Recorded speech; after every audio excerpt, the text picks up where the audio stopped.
Hi everyone, this is Debbie Vornholt with Common Sense Landlording, back with a question for you today. Do you charge for common low-end repairs? An example would be a toilet that is stopped up. I can see some of you saying, well, of course I charge the tenant, or of course I call a plumber. I don't charge the tenant. So there's going to be two, streams of thought here. Neither one is wrong. I once had a landlord tell me, and I kind of have moved this direction. The toilet will only be stopped up if the tenant has put something down the toilet. So why should I have to pay to repair something that the tenant caused? Now, I'm not talking about items that the tenant didn't cause. If an air conditioning goes out, although I do have a story about that, or the furnace breaks, that's a different situation. But I had a case a couple months ago. The tenant called and said, hey, my grandson, we had a birthday party for him, and the balloons got away and they got wound up in the ceiling fan, and they started yanking on them, and they broke 3 of the light covers. She called me and wanted me to send maintenance out there. I don't do that. First of all, they did it themselves, but you can go to Home Depot or Lowe's. They can replace those themselves. They broke the items and they should have to replace them. So I've also had a situation where someone called and said the air conditioning wasn't working. We sent a heating and air guy out there. Their dogs had chewed the wires. Don't ask me how they survived the experience, but they caused an expensive repair. Had that happen on a water heater too. The lady was locking her dogs in their laundry room and the water heater was in there. She kept saying she had no hot water.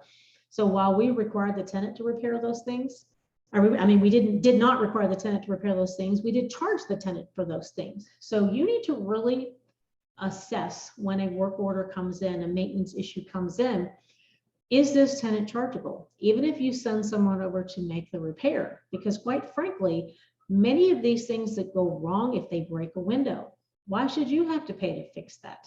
If they rip the gutters down, that has happened. They will start yanking on a downspout. A kid will usually be bored.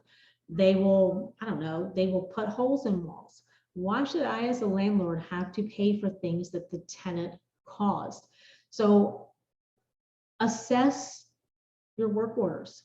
Tell the tenant up front, I will pay to have this done, but I'm going to charge this to your account. And you either need to pay it all in the next month's rent, or if it's a big repair or cost of repair, I might split it up over 2 or 3 months.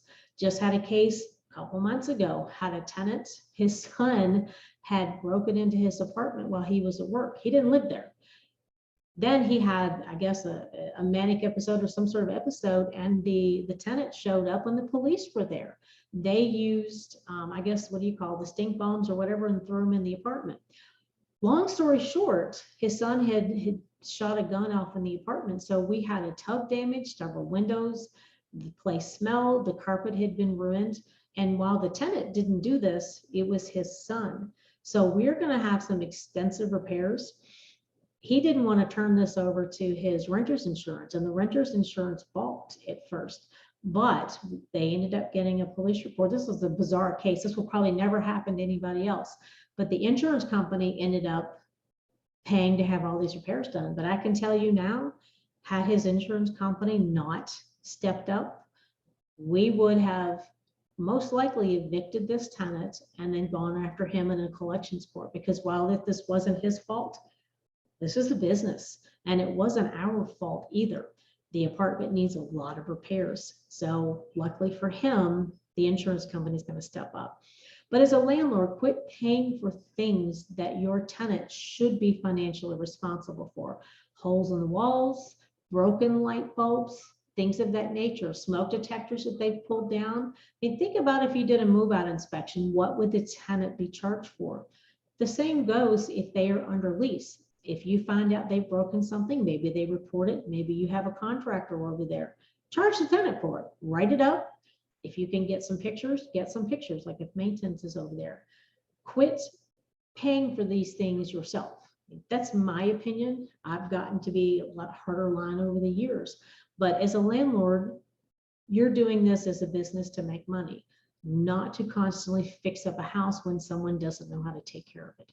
So those are my thoughts. I hope I haven't lit a fire I would love to hear from you, because I know there are going to be some landlords that say, you know what, I'm just going to pay for it. It's worth it. And that's okay if that's what you want to do. I'm just sick and tired of paying for things that I didn't damage. I don't live there, and the tenant should have known better in many cases. So love to hear from you. You can connect with me on my blog at commonsenselandlording.com.